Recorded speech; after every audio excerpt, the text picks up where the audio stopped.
Boa noite. Olá, boa noite. Boa noite. Tá dando para escutar? Sim, sim. Espero que esteja dando para vocês me escutarem e me verem também. Aqui tá tudo ok. Acho que o pessoal do chat também deve estar. Ok. Primeiramente, agradecer a sua presença por aceitar nosso convite. A gente está fazendo agora o Papo de Públicas, que é um evento que o Centro Acadêmico de GPP ele fazia anteriormente à pandemia. Aí agora, devido à pandemia, estamos fazendo evento online. Aí hoje temos o médico infectologista Alexandre, que foi candidato a senador pelo PT, para falar sobre as políticas de combate ao coronavírus. A gente desde já agradece bastante a presença. À disposição. Podemos começar. Então, sim, sim.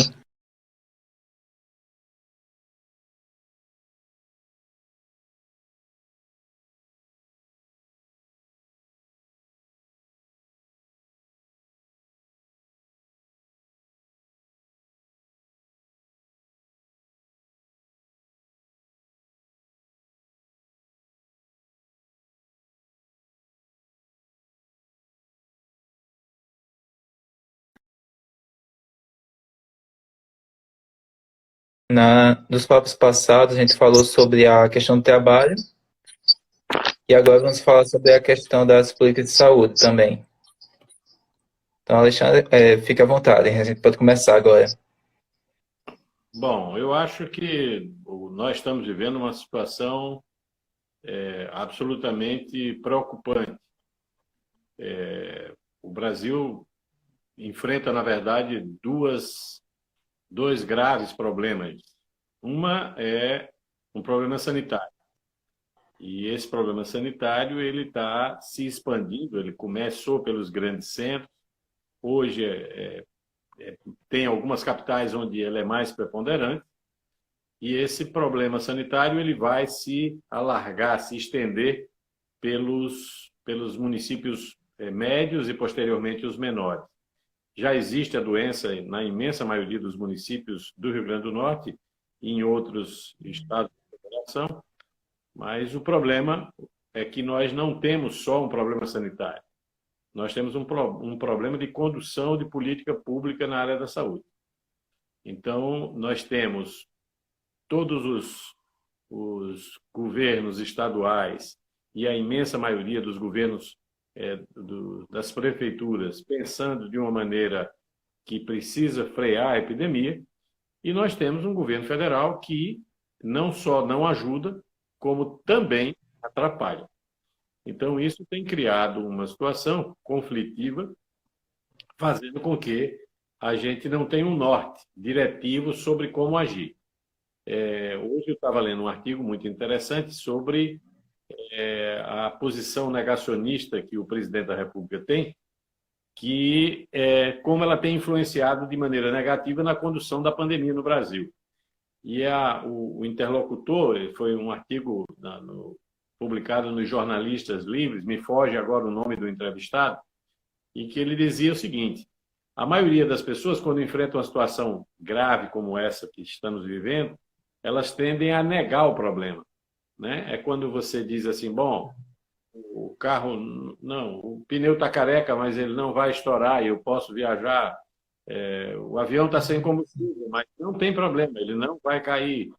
Então há uma tendência de que as pessoas digam, não, isso não vai acontecer comigo.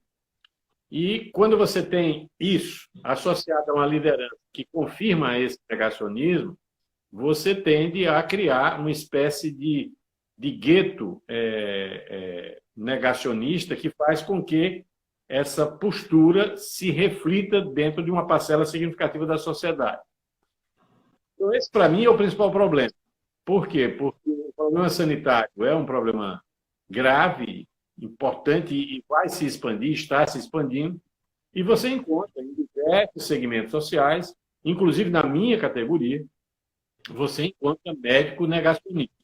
O que é paradoxal, porque A medicina é, antes de tudo, uma conjunção de várias ciências, e essas ciências, elas fundamentam a arte de curar, a arte de cuidar, e quando isso não está embasado em ciência, isso vira especulação, vira seita, né? E você, hoje mesmo, por exemplo, eu tive de ontem para cá, tive algumas discussões nas redes sociais com colegas médicos que ficam dizendo: vocês são contra tratar. Não tem tratamento. Eu não sou contra tratar, não tem tratamento. E o tratamento que se propõe, que o presidente se propôs, do ponto de vista de evidência clínica, está se demonstrando que não é eficaz e não funciona. Então, você vai dizer: não vou prescrever a cloroquina, a hidroxicloroquina ou o que remédio seja. Eventualmente até irei. Eu só não posso dizer que isso é a solução do nosso problema sanitário, né? Eu só não posso colocar isso como uma alternativa de que, bom, agora pode ficar tranquilo, todo mundo vai ser tratado e podem ir para a rua, que não vai ter problema, que vai ter problema, né? As cidades que abandonaram o isolamento social ou que fizeram pouco caso dessa circunstância, como foi o caso de Blumenau, em Santa Catarina, em outras cidades, a pandemia tem se alastrado. E, particularmente, eu, como profissional de saúde aqui no Estado e como cidadão natalense, eu vejo com muita preocupação o momento que nós estamos vivendo.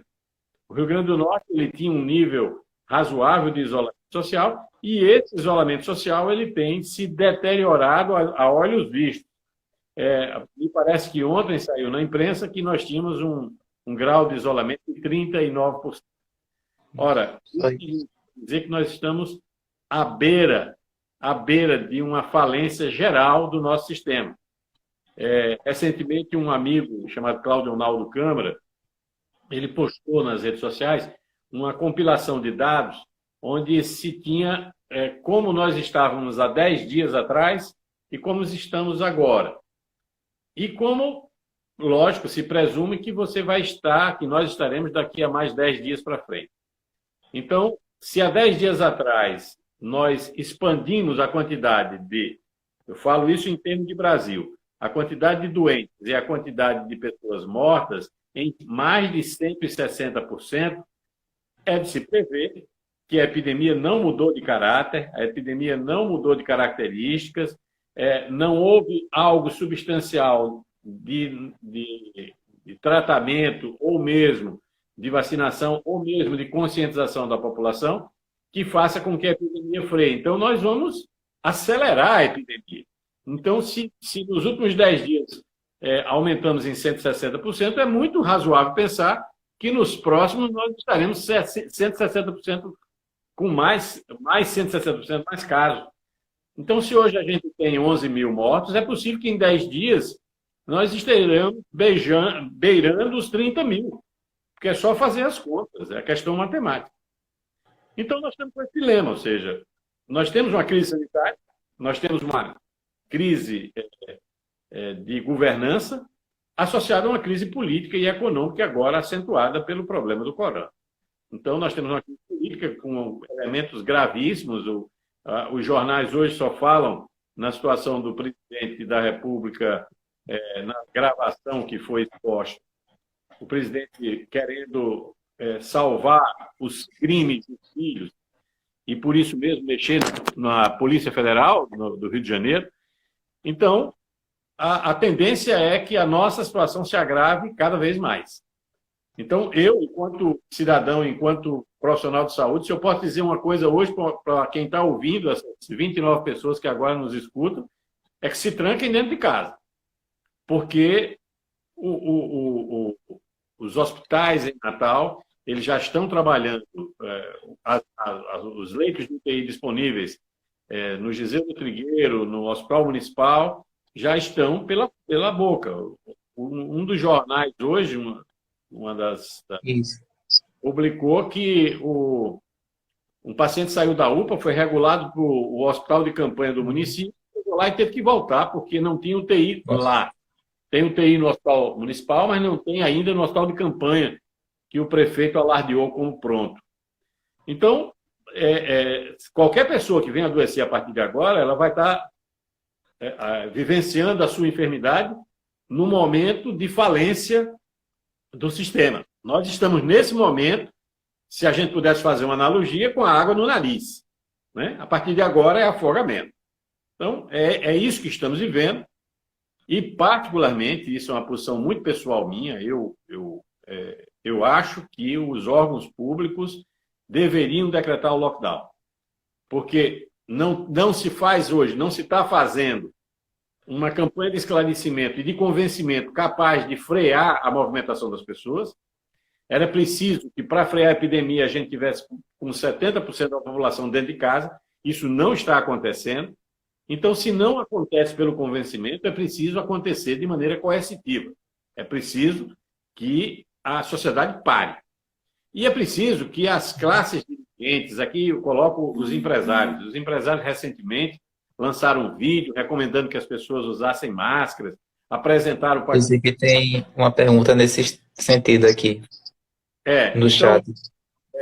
Colocaram fizeram um vídeo e fizeram uma sugestão de descolamento do isolamento social para a governadora, mas como é que nós vamos descolar se agora nós estamos entrando em colapso? Né? Os empresários poderiam estar fazendo algo muito bom, muito importante, porque eles têm como fazer isso, uma importante campanha de convencimento das pessoas. Porque, veja bem, os grandes prejudicados vão ser as pessoas, vão ser os trabalhadores, mas os empresários também vão perder e muito, porque vão perder mercado consumidor, as pessoas vão morrer, vão perder a capacidade de ter essa recuperação que seria mais rápida, ela passa a ser mais tardia, porque quanto mais tempo passarmos na pandemia, o problema não é as coisas estarem fechadas, o problema é que as pessoas não querem ir comprar. As pessoas vão... Hoje, nesse momento, por exemplo, vai comprar carro. Quem vai investir em imóveis? Quem vai investir em algo que envolva um pagamento a longo prazo, se o momento é de completa incerteza econômica?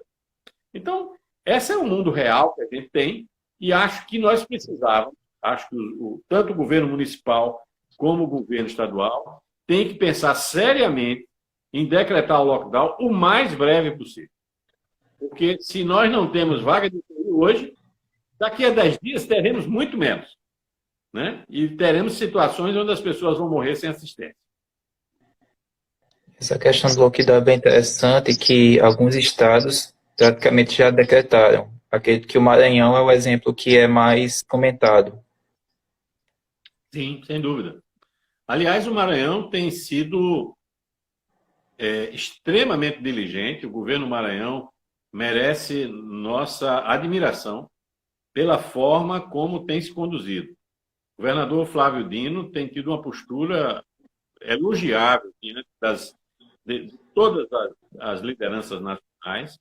Por quê? Porque ele buscou alternativas de conscientizar a população, buscou alternativas de aparelhar o sistema de saúde no Maranhão, que é um sistema fragilizado, porque é um estado fragilizado economicamente. Chegou a burlar, ou seja, comprou respiradores para dar assistência à população. E esses respiradores, alguns ficaram confiscados pelo governo federal. Ele teve que criar um mecanismo de burla, trazendo respiradores pela Etiópia para fazer com que isso chegasse no Maranhão, e chegou. Buscou, junto ao Supremo Tribunal Federal, a liberação dos equipamentos que ele havia comprado e que tinham sido retidos pelo governo federal. Ou seja, tem criado UTIs, e tem feito o correto do ponto de vista do convencimento ou do lockdown, agora mais recentemente. Acho que a postura do governador é exemplar. A postura de Flávio Dino tem sido exemplar e o governo federal deveria se espelhar nessa postura do governador na condução do Brasil, coisa que não está fazendo. A gente teve uma notícia bem recente que o presidente ampliou o número de atividades essenciais, que no decreto novo tem a questão das academias, salões de beleza. Aí até o próprio ministro foi pego de surpresa em uma reunião de ontem. Então, assim, a gente vê que o governo federal não tem a intenção do lockdown, aparentemente. Aliás, eu acho que o governo federal tem a intenção que o caos se massifique. Eu acho que teve um colega meu, médico, sendo entrevistado por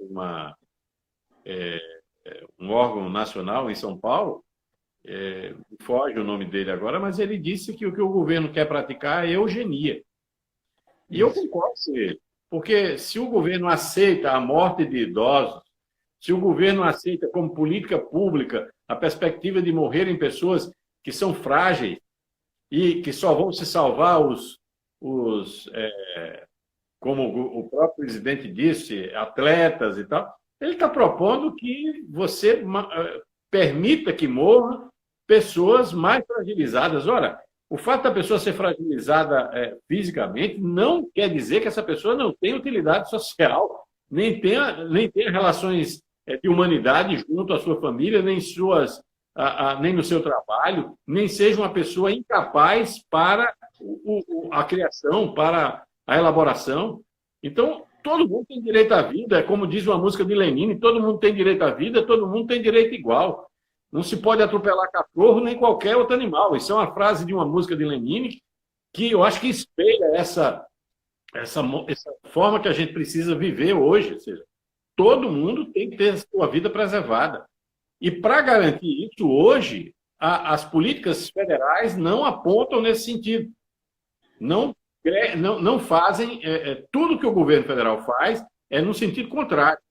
Havia um ministro da Saúde que se colocava como, apesar de ser um ministro conservador, em alguns momentos ter tomado posições que eu discordo, mas a condução dele na questão do Covid estava sendo uma condição bem diferente do que o atual ministro. Aliás, o atual ministro parece uma pessoa absolutamente dissociada da realidade. Sem querer aqui entrar em tom jocoso de fazer comparações, mas o ministro não sabia que o governo, através do presidente, ia liberar academias e locais de embelezamento. Então, mostra que o ministro não tem conhecimento de nada, os técnicos do Ministério da Saúde estão sendo substituídos por militares, e o fato de ser militar não é algo ruim por si, mas, pelo contrário, também não é bom por si. Não é porque a pessoa é militar, é preciso que a pessoa seja um técnico capaz, seja militar ou civil. Né? Então, o que o governo deveria estar oferecendo era a capacidade técnica de gerir uma grave crise. E isso não está sendo apontado. Então, eu acho que esse governo federal, ele não só ele não ajuda, como ele tem, me parece, como propósito atrapalhar de maneira intensa e profunda o problema que nós estamos vivendo. Bolsonaro defende uma coisa chamada imunidade de rebanho, que é um conceito científico que diz o seguinte: quando 70% de uma comunidade já adquiriu a doença, os outros 30% deixam de pegar aquela doença. Por quê? Porque para chegar nos 30%, alguém que viesse contaminado teria que passar pelo aquele cordão de isolamento dos 70%, e a doença não chegaria mais naquele grupo de pessoas que, mesmo não estando nem vacinadas, nem protegidas do ponto de vista imunitário, elas não conseguiriam pegar a doença mais. Só que isso, considerando que nós temos 209 milhões de habitantes, uma imunidade de rebanho para configurar nessa nossa realidade são 150 milhões de pessoas. Como a mortalidade hoje, e a gente já tem uma mortalidade média estimada, porque Nova York fez um trabalho desse sentido. Nova York fez um trabalho, como foi um número de casos muito grande em Nova York, sim, e pode se tomar como se fosse um país, eles conseguiram contabilizar a quantidade de infectados e não a quantidade de testados, como nós estamos fazendo mal no Brasil. Né? E nem a quantidade de óbitos. Eles têm uma estimativa de que o obituário é entre 0,7% e 1%. Então, peguemos 150 milhões de pessoas e coloquemos que o número de óbitos, se 150 milhões de pessoas adoecerem, será de 0,7%. Faça a conta em casa, você que está nos ouvindo agora, e você vai ter a surpresa de perceber que 1 milhão de brasileiros poderão morrer pela lógica da imunidade de rebanho que defende Bolsonaro. Se nós considerarmos 0,7, se a gente considerar 1% como a mortalidade global, isso aumenta para 1,5 milhão. Isso é inadmissível. É inadmissível aceitar isso como real. Porque a doença, já se demonstrou, não pega só os fragilizados. Já tem diversos exemplos de pessoas não fragilizadas que estão morrendo por conta da doença. Sim. Não sei se você me permite, Vitor, mas eu estou vendo que tem uma pessoa que faz uma pergunta. Essa pergunta que eu ia pedir para você responder sobre essa questão da proteção dos olhos, que inclusive até uma dúvida minha também. Lembrar que a doença vai se transmitir por gotículas ou por aerossol. Se nós estivéssemos conversando, eu e você, nesse momento, a uma distância menor que 1,5 metro, e um de nós estivesse doente, a gente teria a chance de passar um para o outro. Então, vai passar por aqui. Ó. Eu estou respirando perto de pessoas, eu estou tossindo, eu estou espirrando. É assim que passa. Passa por isso aqui também. Passa pelas mãos, contato com objetos de uso comum contaminados. Mas o fato de eu tossir ou espirrar, a pessoa pode estar de máscara, mas se ela estiver com os olhos livres, pode sim, porque isso aqui é mucosa. Então, é prudente, se você usa óculos, ter o óculos sempre posto. Se você não usa óculos e você vai para um ambiente que pode ter pessoas tossindo sem máscara, é bom colocar uma coisa protetiva. Algumas pessoas na rua têm andado com aquele material plástico, que a finalidade daquilo é exatamente evitar as gotículas ou a substância que alguém possa expelir e pegar nos olhos, ou então na face, e depois você pegar e se contaminar. Então, é prudente. Se usa óculos, se habitualmente, como é o meu caso, usa óculos, mantenha. Se porventura vai sair para a rua, use um óculos escuro, alguma coisa nesse sentido, que vai ser um fato a mais de proteção. Certo. Antes de a gente entrar no próximo tópico, tem mais uma pergunta. Se o doutor Alexandre conhece o protocolo dos médicos espanhóis, em especial adotados pela doutora Marina Bucar. Essa pergunta sempre surge. Eu acho engraçado, porque as pessoas estão achando que o problema é que a gente não está tratando, e por isso as pessoas estão morrendo. Não é verdade. A Espanha continua tendo um obituário imenso e tem um protocolo. Veja bem, não existe tratamento hoje objetivamente reconhecido que consiga tratar as pessoas. Aí você diz, não, mas estão fazendo. Estão fazendo lá, estão fazendo no Einstein, todo mundo tem um protocolo. Mas nada disso, até hoje, foi efetivamente comprovado. Aí a pessoa diz assim, não, mas tem relatos de vários casos de pessoas que ficaram melhoradas. Veja bem, gente, se eu não tratar nenhum paciente de Covid, 80% vai ficar bom. Se eu aplicar Botox em todos os pacientes de Covid, 80% vai ficar bom. Se eu não der remédio nenhum, 80% vai ficar bom. Então, precisa entender isso. Aí a pessoa que está me vendo agora e que fez essa pergunta pode dizer, você está defendendo que não faça nada? Não. Qualquer pessoa que eu for atender, qualquer pessoa da minha família, eu vou seguir o que está escrito e está aceito pelos protocolos, embora saiba que a chance de funcionar é muito pequena. Então, existe um protocolo no Piauí, nas UTIs do Piauí, e isso está rolando nas redes. Quem defende essa aplicação instantânea de todos esses protocolos está querendo dizer o seguinte, vamos assumir os protocolos e as pessoas podem ir para a rua. Isso é falso. Isso é absolutamente falso. Existe um trabalho agora mais recente que fez um comparativo das pessoas que usavam hidroxicloroquina com azitromicina e as que não usaram. Lembre que a história da hidroxicloroquina foi até recentemente uma panágio. A pergunta que os pesquisadores fizeram é se isso haveria mudança no cenário. Ou seja, se as pessoas que usassem aquele protocolo iriam sobreviver mais do que as que não usaram. O que se observou é o contrário. Então, minha gente, não criemos falsas esperanças. Quer usar um protocolo específico que a doutora Marina, lá da Espanha, está usando, o comitê científico do hospital se reúne, veja se aquilo estaria adequado e faça. Como o Einstein tem o seu protocolo, como qualquer outro hospital pode ter. Mas saibam, todos vocês que me escutam, que não existe ainda nada consensual no tratamento. Se eu vou enfrentar uma doença que não tem nada consensual, que eu não sei se vai tratar, por que danado eu vou querer enfrentar essa doença? Então as pessoas têm que estar em casa agora ouvindo, é pensar o seguinte: o que é que eu faço para não pegar? E não acreditar que não, tem tratamento, está tudo bem, está tudo beleza. Hoje, por exemplo, de ontem para hoje, teve um colega médico defendendo que era mais fácil dar hidroxicloroquina e azitromicina para todo mundo, e melhor do que comprar,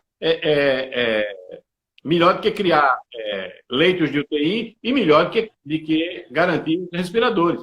Olha, isso é uma insanidade. E é uma insanidade vinda, inclusive, de um profissional médico.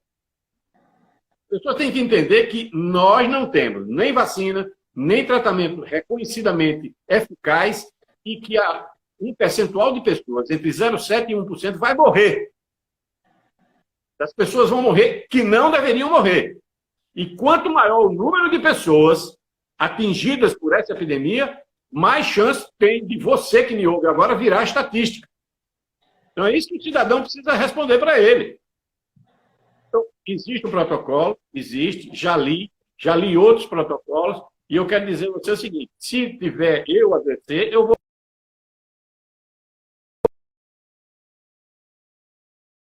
ter segurança de que isso vai funcionar.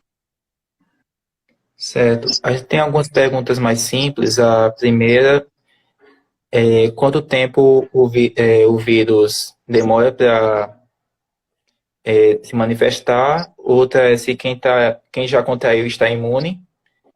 Sim. E tem mais uma, se o vírus permanece em quanto tempo nos objetos, basicamente. São essas três perguntas mais simples.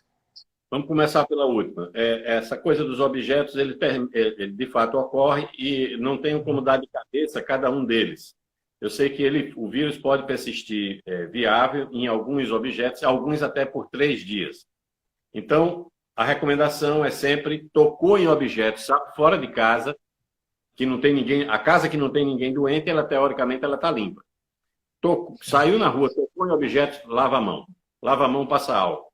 E assim, quanto o dia fica, vai depender da exposição solar, vai depender de quanto esse objeto estaria exposto à situação onde ele possa ser deteriorado, o vírus ser deteriorado. No tocante ao tempo de incubação, o tempo de incubação, em regra, são 7 dias. Então, se eu me contamino hoje, dentro de 7 dias, deverei, se for adoecer, apresentar os primeiros sintomas. Então, esse é o tempo de incubação. Significa dizer que, se eu não apresentar, eu não adoeci? Não. 79% das transmissões se dão por portadores sem sintomas. Então, significa dizer que o cidadão que está em casa pode ter se contaminado hoje na rua por alguém que não tinha sintoma nenhum quando comunicou-se com ele, quando tossiu próximo dele, quando respirou próximo dele. Então, o tempo de incubação é 7 dias. Eu, por exemplo, no sábado anterior a esse que passou, atendi uma pessoa que veio encaminhado para o hospital que eu trabalho na Paraíba com suspeita de dengue. E, de fato, o quadro parecia dengue, tinha sintomas parecidos. E o colega mandou exames e tudo mais. Eu atendi com máscara normal, não foi a máscara N95, que é a máscara que se é recomendada. O cidadão, que era um idoso, estava usando máscara de pano de casa. Atendi, hoje tem 11 dias. Atendi essa pessoa, estou sem sintoma. Mas isso não quer dizer que, eventualmente, eu não possa ter me contaminado. Então, aqui em casa, por exemplo, esses dias eu estou usando máscara dentro de casa, que não estou usando agora por conta da live. Mas tenho dormido em ambientes diferentes de minha esposa. E tenho comido em momentos diferentes da família. Então, esses são cuidados que eu acho que o cidadão que está em casa tem que também pensar. No tocante à questão da transmissão, e se fica imune. Existem pelo menos 2 casos relatados de pessoas que pegaram 2 vezes o vírus. Não se sabe se isso seria uma condição própria delas. Sabe-se que o vírus dá produção de anticorpos, IgM e IgG. IgM na fase aguda, IgG mais tardio. E, teoricamente, como todas as viroses, quando eu tenho o anticorpo, tanto o IgG quanto o IgM, eu estou imune. Porém, não se sabe se essa imunidade é definitiva, como é, por exemplo, a imunidade da varicela. Embora existem casos de pessoas que pegaram varicela 2 vezes. né? Ou como do sarampo, que é uma imunidade também embora também existam relatos de nova infecção tardiamente. O fato é que isso não está claro. Se a pessoa pegou agora, sabe-se que essa crise agora ela não vai pegar de novo. Pelo menos é isso que tem acontecido com a imensa maioria das pessoas. Então, mas ainda sabe-se muito pouco sobre o vírus, sobre como é que ele se comporta. Então, é melhor prudência e canja de galinha. Não tem esse ditado? Que isso não faz mal a ninguém? Eu acho Sim, que com o sim. governo precisa ter essa mentalidade. Aqui tem outras questões também. Se é necessário lavar todos os itens do supermercado.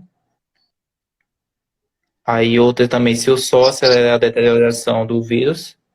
E Sim, também se existe relação de carga viral com intensidade ou gravidade da doença. sim. Existe. Como, aliás, isso é uma regra da infectologia. Ou seja, as doenças infecciosas elas dependem de três fatores: a carga do agente infeccioso, a questão da quantidade da virulência, da capacidade do vírus ou da bactéria ser agressiva, e, por último, a imunidade do hospedeiro. São as chamadas três leis da infectologia. Então, eu peguei uma carga viral pequena, pode ser, é o presumível, que eu possa ter uma forma, se a minha imunidade estiver boa, eu posso ter uma forma mais leve. Se eu tiver muita carga viral, estiver exposto a uma carga do agente infeccioso muito forte, eu posso ter uma forma mais grave. Isso é a lógica da doença infecciosa. E um detalhe importante aí para dizer que o colega médico que discutiu a doença, que relatou pela primeira vez a doença na China, ele morreu. E muito provavelmente porque ele ficou exposto a uma carga viral muito intensa de vários pacientes seguidamente. Tratou muita gente e ele acabou pegando e fez a forma grave e faleceu, lamentavelmente. Né? Mas isso é real. Então, a carga viral depende. Qual foi a outra pergunta, Vitor? Se é necessário lavar todos os itens do supermercado. Olha, algumas pessoas têm tido esse hábito. Eu acho que aquilo que eu acabei de dizer, né? Prudência não faz mal. Né? Ter bom senso também não faz mal. Então, eu não tenho lavado todos os itens de supermercado, mas tenho tido cuidado de, na hora de preparar alguma coisa, aí naquele momento eu lavo. A gente lembrar que quando você entra no supermercado, você passa álcool, você põe aquele material dentro de casa. A maioria dos produtos que você trata, eles são produtos, a menos que sejam frutas e verduras, isso aí a gente já lavava anteriormente, na verdade, e os outros produtos são enlatados ou ensacados. Então, na hora que você vai usar, você abre, prepara o alimento, o calor, obviamente, mata o vírus, e você lava as mãos sempre no preparo. Então, se alguém quiser lavar, eu acho que é razoável. Eu acho que faz sentido, porque não devemos relaxar com esse vírus. Certo. Aí tem mais duas perguntas para encerrar o bloco e para eu ir para o próximo. Se o sol vai acelerar a deterioração do vírus, basicamente, se o sol ele combate o vírus, né? E também, assim, se portadores assintomáticos podem vir a desenvolver a doença mais tarde. O portador assintomático, se ele passou de 14 dias, ele dificilmente vai desenvolver a doença. Porque o tempo que a doença passa, a doença tem 14 dias em regra. Então, se a pessoa ficou assintomática esse período todo, ele não vai adoecer mais. Não faz sentido ele adoecer mais. Então, ele não vai adoecer com 20, 30, com 40 dias. Isso aí não é. Pelo contrário, ele vai criar imunidade. Ele vai fazer o teste e vai ficar imune. No tocante ao sol acelerar, o sol, o vento, as condições do ambiente de ser mais seco, faz com que o vírus esteja deteriorado. Lembrar que o vírus não é um ser vivo, mas ele é um composto, um cordão ou de RNA ou de DNA, ou seja, um cordão genético, que é biológico e que, lógico, como tudo que é biológico, pode ser degradado pelo ambiente. Seja pela umidade ou ausência dela, seja pelo calor, seja pela temperatura, seja pela incidência solar. Então, um ambiente solar é melhor. Mas isso não quer dizer que nos ambientes solares a doença não vai se instalar. Está aí mostrando Manaus, está aí mostrando São Luís, no Maranhão, está aí mostrando Fortaleza, Recife. Portanto, durante algum tempo, alguns colegas médicos também diziam, não, aqui não terá problema, porque o sol aqui vai ser muito bom. Isso não é verdade.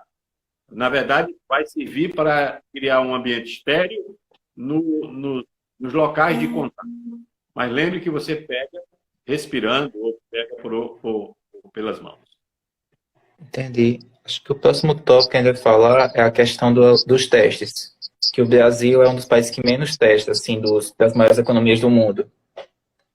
E é muito difícil você combater uma doença como essa sem saber a quantidade real de pessoas que estão morrendo ou que estão sendo afetadas. E principalmente, quando não se ateste, como é que a gente vai saber quem de fato faleceu dessa doença? Toda terça-feira eu dou plantão e eu passo o plantão para um colega que vem do SAMU. Na terça-feira passada ele me passou esse dado e hoje ele me confirmou novamente de que a quantidade de pessoas que estão morrendo em casa aumentou pelo menos 3 vezes. Então, todos os dias o SAMU aqui em Natal passava e eles constatavam 2 a 3 óbitos, certo? Todos os dias, todos os plantões. Pessoas idosas, pessoas que infartavam, que por algum motivo morriam do nada. Pois bem, o que é que tem acontecido? Esse número que era 2 passou a ser 7. Então, hoje, o SAMU vai prestar assistência, a pessoa quando chega em casa está morta. E aí os familiares dizem, doutor, é porque ela é uma velhinha, estava gripada, e a gente não quis levar no hospital com medo daquela doença. Na verdade, aquela senhora idosa, ou aquele senhor idoso, morreu muito provavelmente de Covid. Só que esse é um diagnóstico que não é dado. Por que não é dado? Porque você não tem como fazer o swab naquela pessoa ali, pode falar, não tem esse papel, e aquela pessoa morreu porque não recebeu assistência, não teve e vai ficar como uma subnotificação.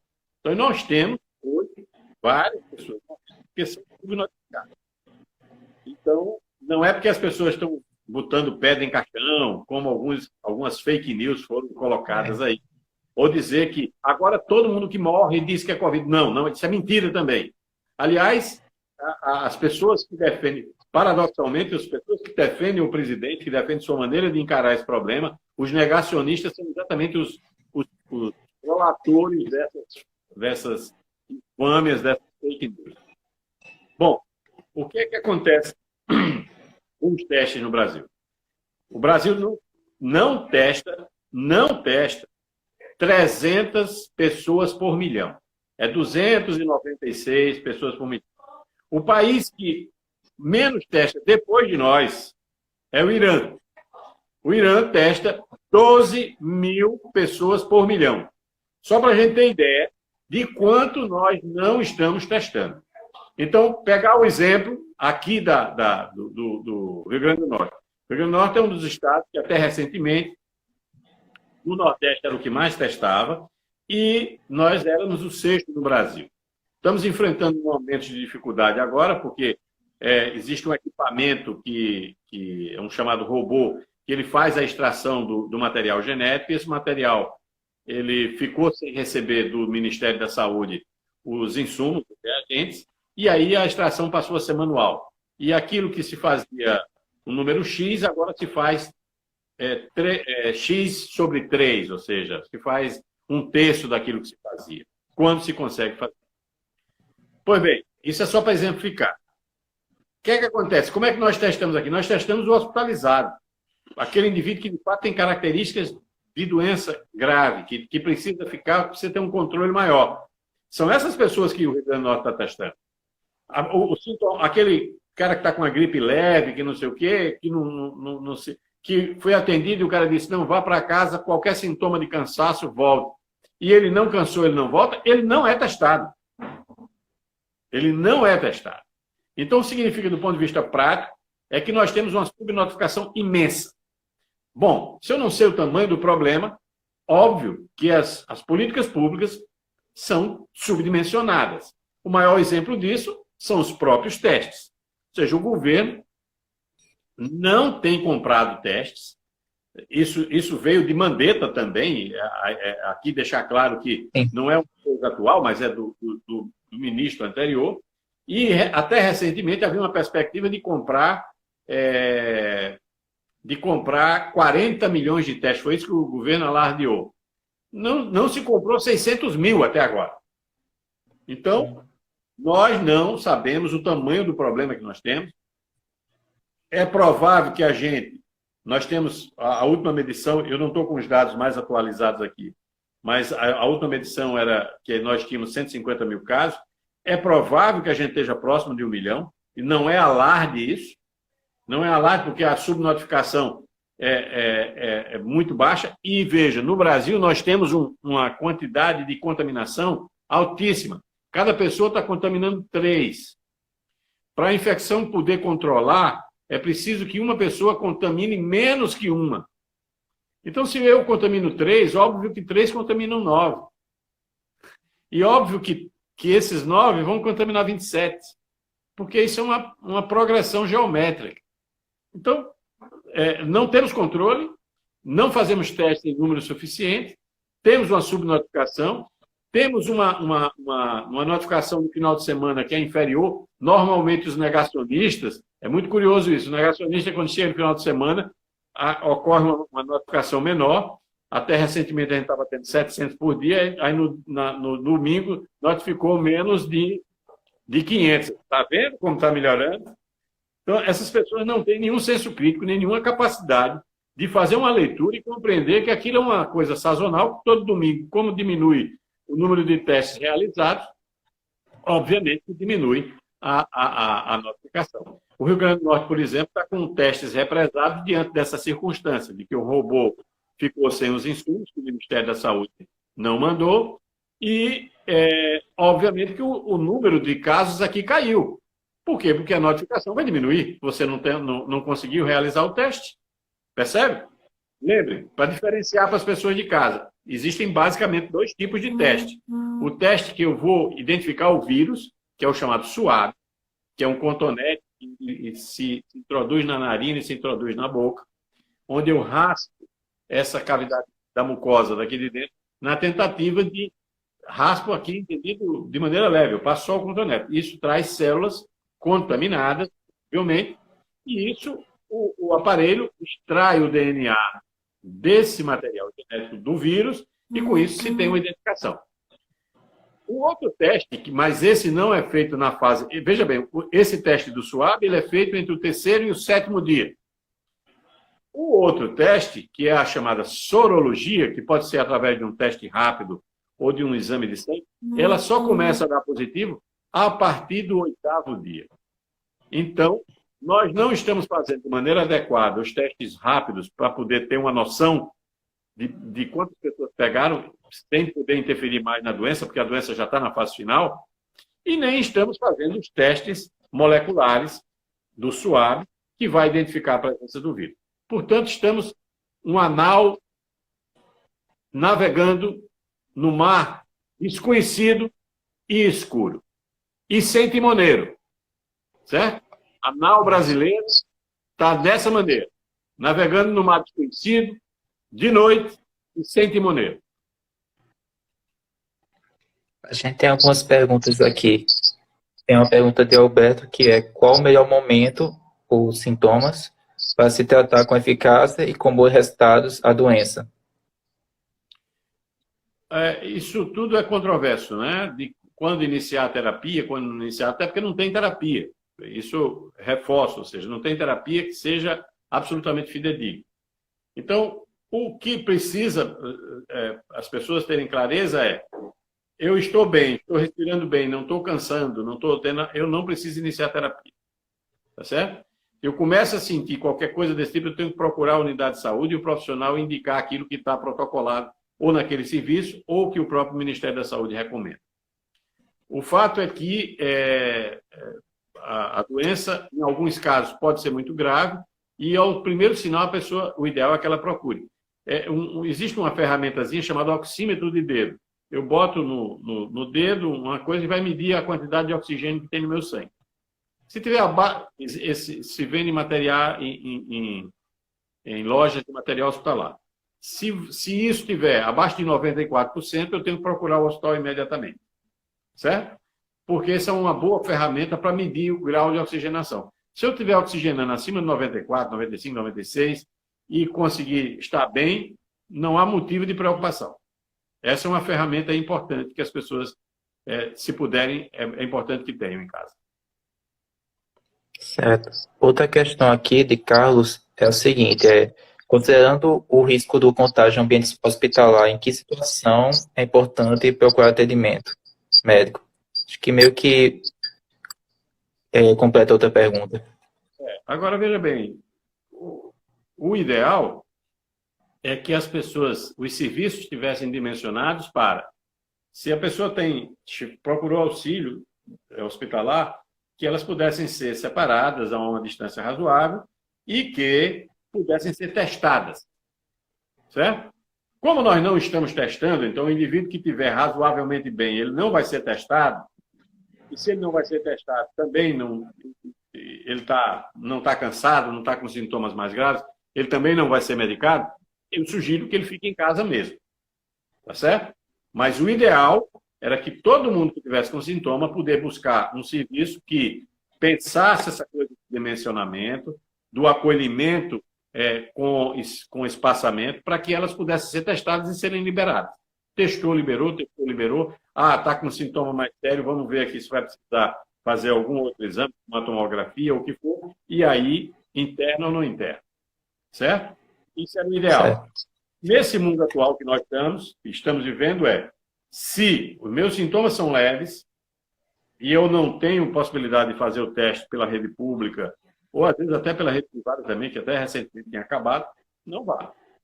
Sentiu cansaço, qualquer coisa, aí sim, procura, porque vai precisar fazer exame de imagem para ver como é que está o pulmão, vai precisar eventualmente fazer o teste, ou então fazer alguns outros exames de sangue. Aqui uma outra pergunta é para o Jaque. E as comunidades mais vulneráveis? No caso, assim, o que pode acontecer com elas? Que é uma grande preocupação também. É uma preocupação justíssima, mas infelizmente a gente vive num país injusto. Eu tenho pensado muito... Eu estava vendo um documentário sobre a Segunda Guerra Mundial. Então, na Segunda Guerra Mundial, os filhos de ricos, de pobres, todo mundo lutou. Não houve distinção. E aí, eu pensando comigo numa analogia, dizendo, bom, seria razoável que numa guerra real, o filho do pobre fosse lutar, o filho do rico não? Você que me escuta agora, entre essas 40 pessoas que estão acompanhando agora, seria razoável e eticamente aceitável que somente uma parte da população lutasse, né, com esses riscos? Não. Mas, hoje, na realidade que a gente vive, uma parte da população, as populações mais vulneráveis, essa corre risco absoluto sem ter potencial de assistência. Os pobres, de uma forma geral, que não são tão desassistidos como pessoas que moram na rua, ou como indígenas, ou como pessoas que têm alta vulnerabilidade social, mas que têm casa, saneada, tal, que têm emprego, e mesmo sendo pobres, as pessoas têm um grau de atendimento melhor do que os outros. Mas, mesmo assim, não tem aquela situação onde os mais ricos estão numa situação mais cômoda. Então, eu, particularmente, eu defendo que deveria ter lista única para vaga de UTI. Lista única. Não tem lista privada, não tem lista... Por quê? Para as pessoas que têm melhores condições compreenderem o que o povo passa. Compreenderem o que as pessoas mais humildes passam. De adoecerem e não terem a capacidade nem o potencial de ser atendido. Porque o mais aflitivo nessa doença não é ela em si. O mais aflitivo é a perspectiva de você ter a doença, buscar assistência e morrer à míngua, como hoje acontece em algumas cidades. Manaus é o maior exemplo disso.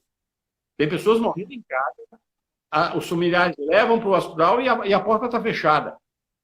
Porque o hospital está abarrotado de pessoas, não cabe mais ninguém. Então, quem ouve isso agora, Precisa se colocar no lugar dessas pessoas. E isso, obviamente, vai acontecer com as pessoas mais pobres de maneira mais intensa. Quem é mais pobre, quem é mais vulnerável, moradores de rua, indígenas, quilombolas, estão pagando um preço altíssimo, altíssimo por um país que é caracterizado, tem entre a sua principal característica a desigualdade social. Tem também uma pergunta bem interessante, a questão se tem como o Estado comprar mais testes. E também a questão dos testes pela rede particular, principalmente o preço para o cidadão, digamos. Se tem como ver isso. Do ponto de vista do Estado comprar testes, tem, mas até recentemente nem comprar ele conseguia. Inclusive, as informações que eu tenho é que o Estado vai ter uma compra agora emergencial de aproximadamente 3 a 4 mil testes. Mas isso é importante, vai ajudar bastante, mas não é o suficiente para a nossa realidade. Mas por que é que não conseguiam comprar? É porque a principal fornecedora estava presa a um contrato com o governo federal.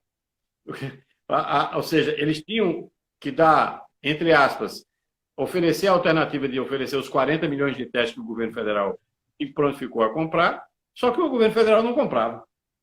Nem o governo federal comprava, nem eles podiam vender a terceiros, porque tinha a perspectiva de ter que entregar.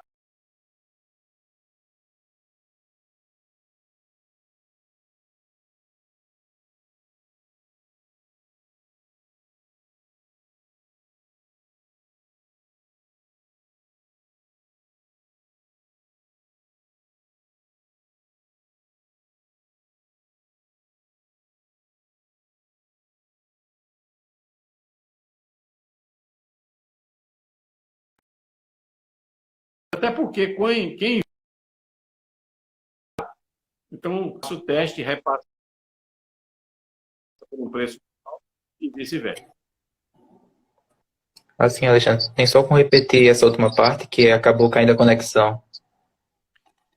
Bom, até onde as pessoas viram, por exemplo, eu comecei a falar da parte dos exames privados e eu falei antes das compras pelo Estado. Vocês chegaram a ouvir a parte das compras pelo Estado? A parte do pelo Estado, acho que sim. A do exame privado, não. Acho que foi nessa hora que você começou a falar que começou a cair. Pronto. A coisa do exame privado é que o exame privado, as empresas que fazem exame privado, elas tendem a rentabilizar seus lucros e quem fornece os insumos também tende a vender mais caro. Então, essa lógica perversa, a gente só poderia reverter se o Estado fosse o grande fornecedor de exame, porque aí ninguém ia precisar fazer na rede privada e a rede privada se obrigaria a baixar o preço. Então, é uma lógica que, infelizmente, a gente não tem como intervir, senão oferecendo o serviço. E para oferecer serviço é preciso que o governo federal mande o teste. Não é um teste fácil de ser feito, não é um teste barato de ser feito, esse do SUAB, né? A expectativa nossa, enquanto profissional de saúde, possa fazer as sorologias de maneira mais precoce, já existe essa perspectiva por parte de algumas empresas, de eles entregarem a chamada sorologia, onde eu vou buscar o anticorpo e não o vírus, como o SUAB faz, de maneira que isso pudesse ser entregue mais barato e mais rápido, porque a sorologia, sem dúvida nenhuma, é um exame fácil de ser realizado, diferente do teste do SUAB, que demora no mínimo, por volta de 6 a 10 horas de realização dos exames do dia. Certo. A gente está chegando perto do tempo final da live. Se o pessoal tiver mais dúvidas, puder enviar. Quem tinha gravado aqui umas perguntas que eram mais técnicas. Só procurar aqui. Tem uma de Alberto, que havendo dispneia, o estado da doença já não está muito avançado e o pulmão comprometido. É uma dúvida dele, em relação à dúvida que você tinha tirado antes. Se a pessoa começa a ficar cansada, o estado já está mais avançado. Essa é a pessoa que, muito provavelmente, dependendo dos exames que o médico realizar no hospital, vai precisar ficar internado, certo? E essas que se institui terapia. Então, ao primeiro sinal, é por isso que a importância do oxímetro de dedo que eu falei agora há pouco, né? Se a pessoa puder comprar isso numa loja dessas que vende material hospitalar, ajuda muito. Porque quando ela começar a cair abaixo de 94, ela já disse, opa, tenho que ir para o hospital. Mesmo se não... Alô? Acho que travou aqui. Houve uma queda aí, não sei por que razão, mas estou ouvindo. Tá, retornou. Acho que como última pergunta, a gente pode ver essa aqui de Sandra, que é se caberia um decreto da governadora para liberar assistência na rede particular para qualquer paciente, ou seja, a governadora decretar essa fila única, ou se isso já geraria mais problemas. Veja bem, não tem solução sem problemas, né? Nesse cenário, é um cenário de guerra. Então, como é um cenário de guerra, e eu citei aquele exemplo de você não admitiria que o filho do pobre lutasse na guerra e o filho do rico não. Da mesma maneira, a gente deveria pensar o seguinte, eu não deveria ter a pessoa pobre sem assistência e a pessoa rica com. Né? Então, particularmente, eu acho que os leitos de UTI deveriam ser uma fila única e fazer o que o governador Flávio Dino fez no Maranhão. Ele requisitou os leitos para controle. Na Espanha, deixar isso bem claro, a Espanha é um país capitalista, né? E até recentemente o governo era de direita, não era um governo de esquerda. A Espanha estabeleceu que os hospitais privados estariam sob controle das secretarias estaduais de saúde, da Secretaria Governamental de Saúde. O que é que eles fizeram com isso? Aqui a gente vai criar uma fila e vai dar atenção a quem precisar e quem for mais grave. Isso é uma ferramenta que precisa ser considerada. Particularmente, eu defendo, e vou deixar isso claro, que eu acho que os poderes públicos, aqui incluído o prefeito e incluído a governadora, têm que pensar com brevidade sobre a decretação do lockdown. Por quê? Porque, volto a dizer, as pessoas que estão adoecendo hoje, dia 12 de maio, que estão se contaminando hoje, elas vão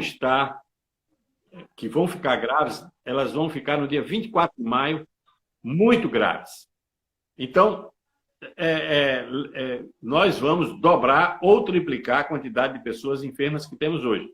E se hoje os hospitais estão com as vagas de UTIs lotadas, é óbvio que daqui a 10 dias nós vamos estar com 2 ou 3 vezes maior demanda que temos hoje. Então, a hora de decretar é agora, e não quando a água passar do nariz, ou seja, quando nós já estivermos nos afogando. Acho que essa é uma atitude que precisa ser pensada. Eu sei que os governos, tanto a governadora como o prefeito, não podem deixar de considerar outros elementos. Eu reconheço isso. Eu sei que eles têm que se preocupar com a economia, têm que ouvir os empresários, têm que ouvir as demais elementos da sociedade, mas eles têm que ouvir os médicos. Eles têm que ouvir as pessoas que estão na frente. Têm que ouvir os enfermeiros. Aliás, repita-se, hoje é Dia Internacional da Enfermagem. É preciso aproveitar esse momento para falar do trabalho e da importância que essa categoria tem. Opa, boa noite. Pode continuar, doutor Alexandre, que a live tem um tempo limite de 1 hora, mas agora já voltou normal. Pode ficar à vontade. Que da importância da decretação do lockdown e que isso seja o mais breve possível. Eu volto a dizer que eu entendo o poder público, não só o prefeito, mas a governadora, enfrente as dificuldades, porque tem que levar em consideração outros aspectos, mas é preciso ouvir os profissionais de saúde, é preciso ouvir os médicos, os enfermeiros, os técnicos. E eu estava falando que na China e nos lugares que a epidemia foi violenta, profissionais que mais morreram foram técnicos de enfermagem, enfermeiros e enfermeiras e depois médicos, nessa ordem. E a vida das pessoas precisam ter clareza que elas valem assim como valem das pessoas que elas tratam. Eu estou vendo aqui que Cláudio Ronaldo Câmara botou assim, mandei pergunta no privado, mas eu não tenho como acessar agora, Cláudio Ronaldo, me perdoe. Se puder enviar no chat mesmo, fica melhor. Eu Eu também não estou vi conseguindo acessar. coisa complexa, com vários elementos, e assim, fica difícil agora responder. Lembrar também da fisioterapia, que são profissionais importantes, que eles também estão sujeitos a se contaminarem. Então, tudo isso tem que ser levado em conta e pensado. Mas o fato é que, hoje, nesse momento, nós não temos mais vagas e é preciso que o poder público saiba, assuma, enfrente essa circunstância que, se não decretar lockdown agora, vai decretar daqui a 5, 10 dias em condições muito piores. Principalmente com o Isso, nível de pressão que a gente tem hoje, o nível que a gente está tendo de aceitação por parte da população de permanência em casa. Né? Quem passa pelo Alecrim, como eu passo todos os dias quando vou para o Giseu do Trigueiro, percebe do grave problema que a gente está tendo e da quantidade enorme de pessoas que vão adoecer nos próximos dias. Cada pessoa doente é um potencial a mais que o profissional de saúde tem para contaminar. isso. Uma outra pergunta que ficou no chat anterior é a questão se o teste rápido dava muito falso negativo. Inclusive foi algo até que eu tinha escutado, mas estava na dúvida. Ele pode dar falso negativo, principalmente se ele for mal colhido ou colhido fora da época. E principalmente quando ele é feito só em polpa digital. O ideal é a coleta no sangue mesmo, propriamente dito, com amostra sanguínea. Mas se ele for colhido, quanto mais precoce ele for colhido, mais chance ele tem de ser falso negativo. Quanto mais próximo dos 15 dias de doença, mais positivo ele fica. Então, é um teste que ajuda, ele ajuda muito como screening, como teste de comunidades. Então, por exemplo, eu quiser testar uma determinada comunidade para saber quantas pessoas já tiveram. Aí, ele não vai me servir para eu definir se o indivíduo está ou não doente. É certo? Aqui uma pergunta para a gente finalizar a sessão. Qual a rotatividade e ocupação dos leitos da UTI? Que é até importante a gente saber. Eu não tenho como dar essa informação, porque isso aí quem poderia passar era o pessoal da Secretaria de Saúde. Eu posso dizer que os doentes graves demoram nos leitos da UTI, quando sobrevivem, até 3 semanas. Então, tem pessoas que passam muito tempo. Então, não é uma rotatividade alta. Quem fica em leito de UTI, que precisa passar por ventilação mecânica, essas pessoas demoram. E aí, lógico que o leito fica preso. Então, assim, acredito que a gente já passou a maior parte das perguntas e debatemos muito sobre o tema, principalmente a questão do lockdown, que acredito que vai ser necessário. Acho que Eu, no mais agradecer a presença. Também se tiver mais alguma coisa a acrescentar, fica à vontade. não, dizer que eu estou à disposição, inclusive se algumas pessoas que me conhecem quiserem mandar perguntas no privado, fiquem à vontade, tá certo? É sempre uma satisfação poder contribuir com difundir aquilo que a gente sabe para que as pessoas possam se orientar. O que eu defendo hoje é que, como nós... Tem uma pergunta aqui, o rotavírus pode se confundir com Covid? Não, não pode. É difícil pensar nisso, porque o rotavírus ele dá um quadro muito de diarreia. Embora possa acontecer diarreia no Covid, mas a diferença é que o rotavírus não dá sintomas respiratórios. Então, se eu posso dizer uma coisa para as pessoas que agora estão nos assistindo, é que fiquem em casa. Cuidem dos seus idosos de maneira mais cuidadosa, porque quem faz o idoso adoecer e morrer são as pessoas da casa que vão para a rua e trazem a doença. Né? Acho que a gente esqueceu uma pergunta, a de Nádia. Se ela puder enviar novamente, que eu não notei ela não. Só para a gente finalizar aqui. Então, se preocupem com isso, lavem sempre as mãos. Eu sei que pessoas mais pobres que passam por dificuldade, como moradores de rua, pessoas que vivem em situação de rua, pessoas que não têm água encanada, a gente sabe dessa dificuldade, mas não tem outro caminho. Proteção, uso de máscara. Lembrar que a máscara ela não dá 100% de proteção, mas quanto menos vírus eu pegar, menos chance eu tenho de adoecer.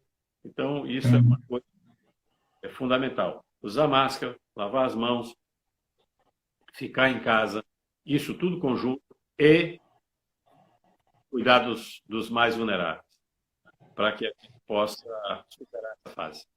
Essa difícil fase que o país...